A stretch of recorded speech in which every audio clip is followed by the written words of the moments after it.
Good morning, everyone, and welcome to the PivotBoss pre-market video for Wednesday, February 12th, 2020. I am Frank Ochoa, aka PivotBoss. Here's a look at the daily time frame of the ES. You'll notice here that the ES is holding at highs right now of the 2-day range, very narrow 2-day range at the moment.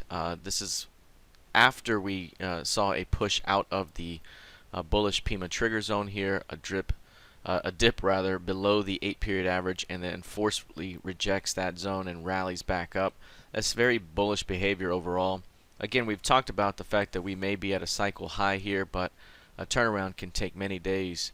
You can see over here when we got to the cycle high, that was the day we got there, but we stayed for at least 4 more days before rejection and drop occurred. You know, right now we're still up there. This is maybe day 2 of what could be several days before it decides to do this. If it does that at all, because right now everything is still trending up. This is very, very bullish market at the moment. And again, even if price were to dip below that 8 period, that might be enough to boost this thing right back up, right off of the 33.40, 33.37 half. So right now everything's pointing to more upside. Any pullback is likely going to be a very short-term affair, followed by a rejection and a return back toward highs until this pattern is broken. Alright, let's take a look here at the NQ. Very similar price action. This one also trending up big time.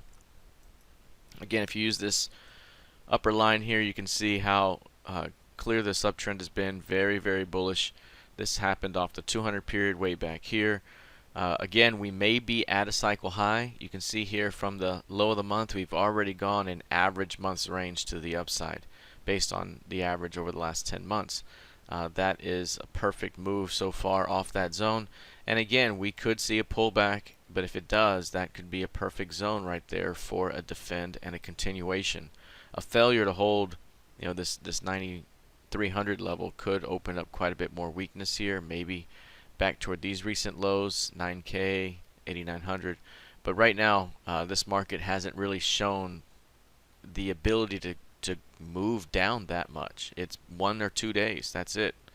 This is all you're getting, and this stuff is just returning right back toward high. So again, even if we were to pull that back, it may be a 1 to 2 day pullback, but right now not seeing any signs of that just yet. Everything suggests more upside.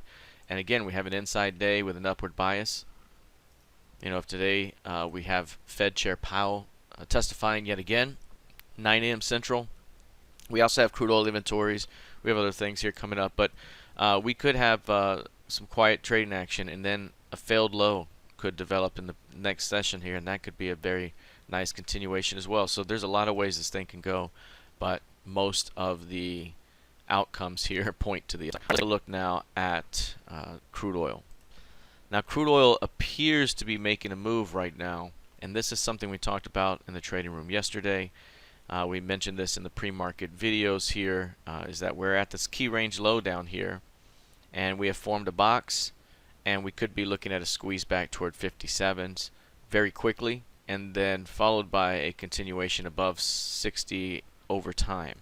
Now, this is something we talked about yesterday in that we had a very clear 2-day narrow range, and we were looking at a potential stop run day that could come up today. And so far we're seeing that type of price action. We're seeing price push higher. This could only be the beginning of what leads to at least a move back to retest the previous month's close price here, that blue dotted line, and that line is 51.63. And again, if there's a failure here to hold above this line right here, that's the bottom of the previous month's range, that's 50.97, call it 51s, then we're going to see something like this here develop. If it fails to hold above that line by the end of the day and we drop back below the midpoint, it's going to look like this. We're in a downtrending market with another test above the 8 period. It could easily lead lower, but if price can push through 52, 52 half at some point down the road here, there could be a big squeeze. Again, that points to 57s very easily, and it could be very quick. One last thing I wanted to leave you with here is if we open this up here and we go to, let's call it an 8-day range now since we're in 8 days.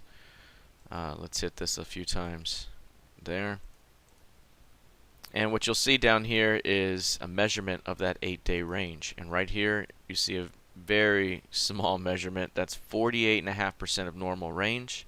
48.5%. Right now it's 2.89. It normally averages 5.48. And if we break out, because this is compression now, if we break out from that range, then we're likely to see at least 6.85 points. And you have to surpass that in order to turn blue here. So just call it 7 handles. We could be looking at 7 handles of range very, very quickly. And again, a breakout from that could mean over 2 weeks. It could be about 7 handles. Say from this 50 level right here, it's already begun. 7 handles takes you right to 57.28. So again, keep an eye on this. We'll see if it can hold throughout the day. But at some point, if it can break out from this range, we could see about 7 handles of range expansion soon. All right, let's take a look lastly at gold futures.